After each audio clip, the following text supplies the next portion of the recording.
Vamos abrir a Bíblia no livro de Eclesiastes, capítulo 3. Você sabe muito bem sobre o que Eclesiastes 3 fala? Sobre tempo.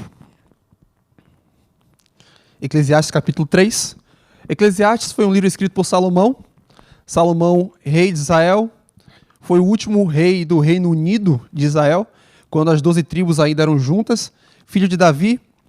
Salomão, ele era muito sábio e ele teve 700 esposas e 300 concubinas. Não sei como é que um homem sábio consegue ter tanta mulher.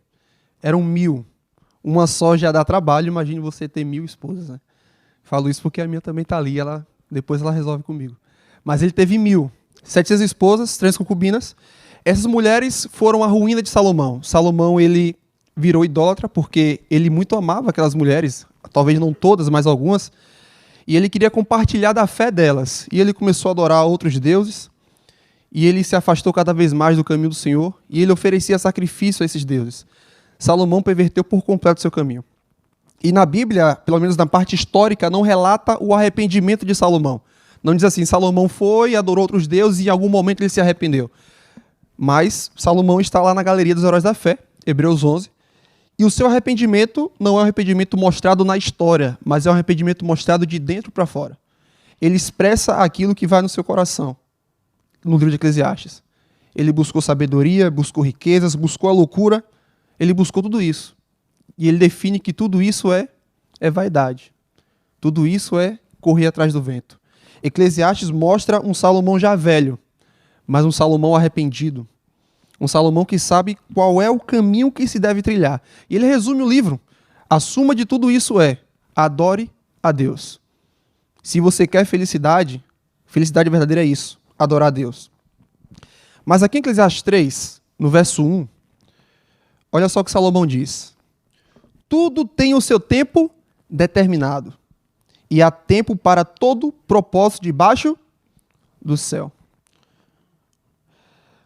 É interessante que o Antigo Testamento foi escrito em hebraico, e Salomão usou as palavras, obviamente, em hebraico. Mas alguns judeus viviam no Egito e eles falavam grego, e 72 homens traduziram a Bíblia do hebraico para o grego. Foi a primeira tradução bíblica que existiu, chamada de Septuaginta. E nessa tradução, a palavra tempo, que está aqui no verso 1, tem 2 vezes tempo e tempo, são palavras diferentes. O primeiro é cronos, e eu quero que você preste atenção nisso. Cronos é um tempo determinado, como está aqui no texto. O que é aquilo que é determinado? Século, ano, milênio, dias, horas, é o que não se muda. Horas tem quantos minutos? 60. Isso muda? Não muda. Um mês tem quantos dias? Mais ou menos, em média. 30. Isso não muda. E por aí vai. São coisas que estão determinadas. E o Cronos, ele determina as estações do ano. É outono, inverno, primavera, verão. Isso é um ciclo. E esse ciclo não se muda. Estamos agora no período do outono e vamos chegar no inverno. E isso não tem como mudar. E depois do inverno vamos chegar na primavera, verão. Aí eu gosto pra caramba do verão. E esse ciclo ele não muda. O Cronos é algo determinado. E nós todos aqui estamos presos no Cronos. Não mudamos isso. Estamos presos ao tempo. Somos todos temporais. Não mudamos. Não conseguimos mudar isso. Todos envelhecemos.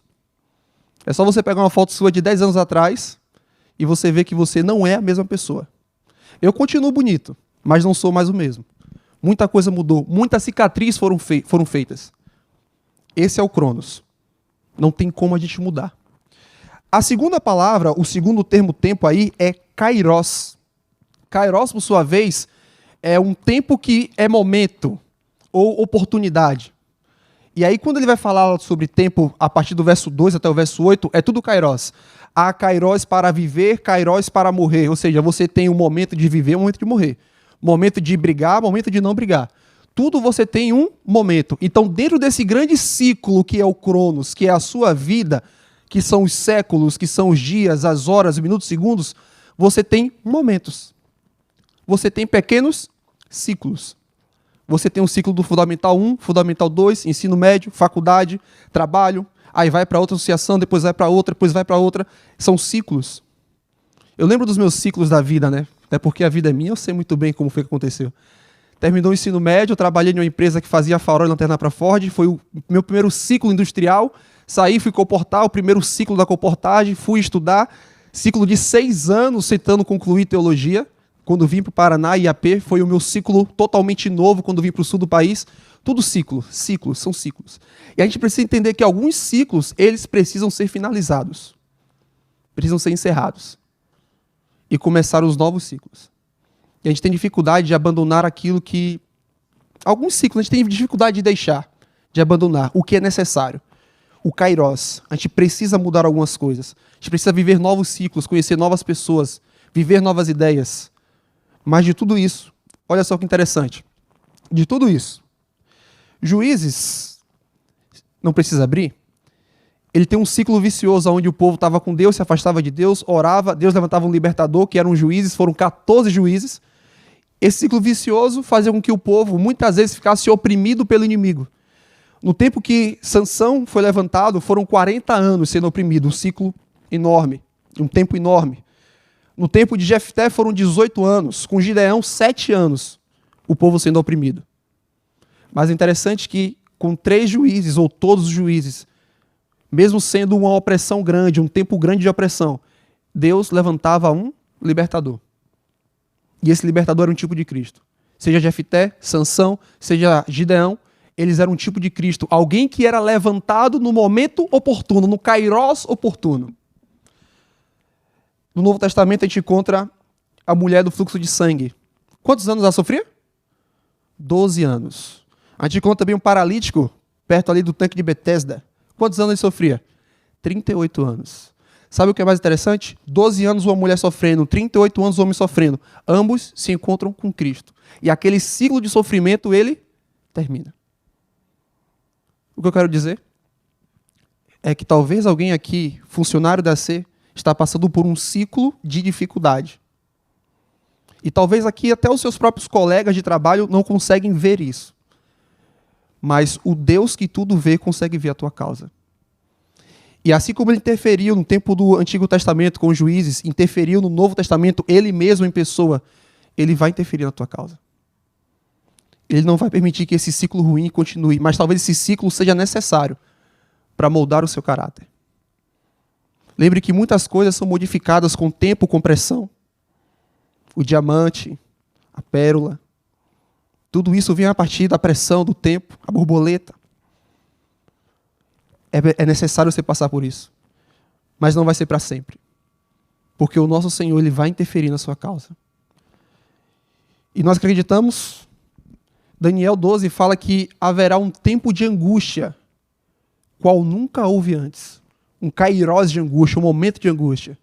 E é nesse kairós que irá se levantar Miguel, o grande príncipe e defensor dos filhos do seu povo. Talvez a sua vida seja uma vida toda de sofrimento, de um ciclo que não termina. Mas na vida futura você não vai sofrer. Porque Miguel vai se levantar. Você vai morar com ele. E tudo de ruim vai ter passado. E Pedro, 2 Pedro 3,9 fala: não retarda o Senhor a sua promessa, como muitos a julgam demorada.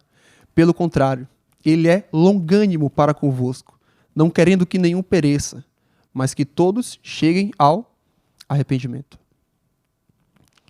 Deus vai interferir em nossa causa. Esse ciclo ruim vai passar. Esse ciclo bom também vai passar. Saiba viver o novo. Entregue o seu caminho ao Senhor, confie nele e o mais ele fará.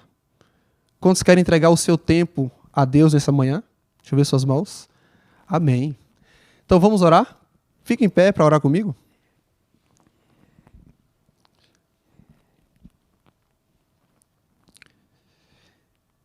Querido Deus, obrigado, Senhor, por mais este dia. Estamos aqui em uma sede administrativa da Tua igreja. Lemos a Tua palavra e vimos que o Senhor vai interferir em nossa causa. Obrigado, Deus, por essas promessas maravilhosas que o Senhor nos fez. Nos abençoa agora, nos nossos trabalhos, o que nós tivemos para fazer. Que tudo venha a ocorrer conforme o Teu querer e a Tua vontade. Perdoa, Pai, nossas falhas, nossos pecados. Por favor, Deus, fica também com as nossas famílias. Obrigado por tudo que o Senhor fez e fará por cada um de nós. Em nome de Jesus. Amém.